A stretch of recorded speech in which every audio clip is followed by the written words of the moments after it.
Alberta Health Services is getting an overhaul. 14 years after the province consolidated healthcare into one organization, Premier Danielle Smith announcing healthcare will be separated into 4 separate areas. From a lack of family doctors to delays in emergency rooms, Premier Danielle Smith knows healthcare has been struggling in Alberta. All roads lead to the emergency room.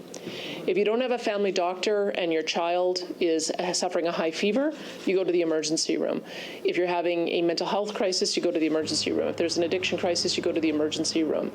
If you are a senior who doesn't have a place to go in continuing care, you stay in an acute care bed in a hospital. Alberta Health Services will handle primary and acute care, but 2 new organizations will oversee continuing care and addictions and mental health. Those organizations will report to a new body called the Integration Council, which will be chaired by Alberta's Health Minister Adriana LaGrange. While the Premier stresses these changes won't lead to anyone needing to pay for health care, Smith says the refocusing also comes as a move to consolidate middle management.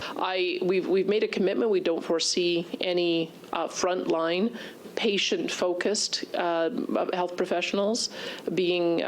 We're going to ensure that their jobs are protected. But I would say that you are going to see a process of streamlining in the management layers. Former Premier Ed Stelmach was on hand for Wednesday's announcement. His government originally oversaw the creation of Alberta Health Services just 14 years ago, saying things have changed since 2008 when AHS was proposed. Addictions, mental health.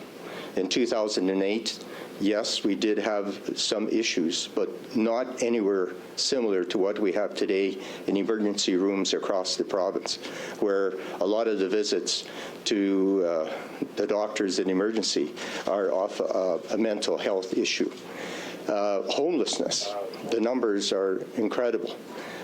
Even with all of the work that went in, we see the numbers increasing. But advocates for public health care in Alberta tell City News Wednesday's announcement doesn't address issues faced by frontline healthcare staff. What we're hearing across the province is healthcare workers are burnt out.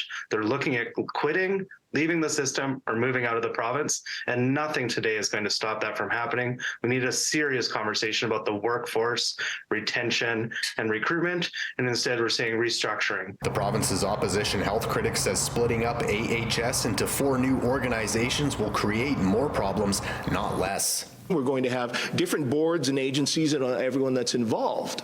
And ultimately what that's going to mean is a degradation of care, particularly when the government is consolidating more of this power in the Premier's office. Alberta's Health Minister Adriana LaGrange says the changes will begin immediately and will take around 18 months to implement. No price tag was given by the province. Reporting from Edmonton, Darcy Ropchan, City News.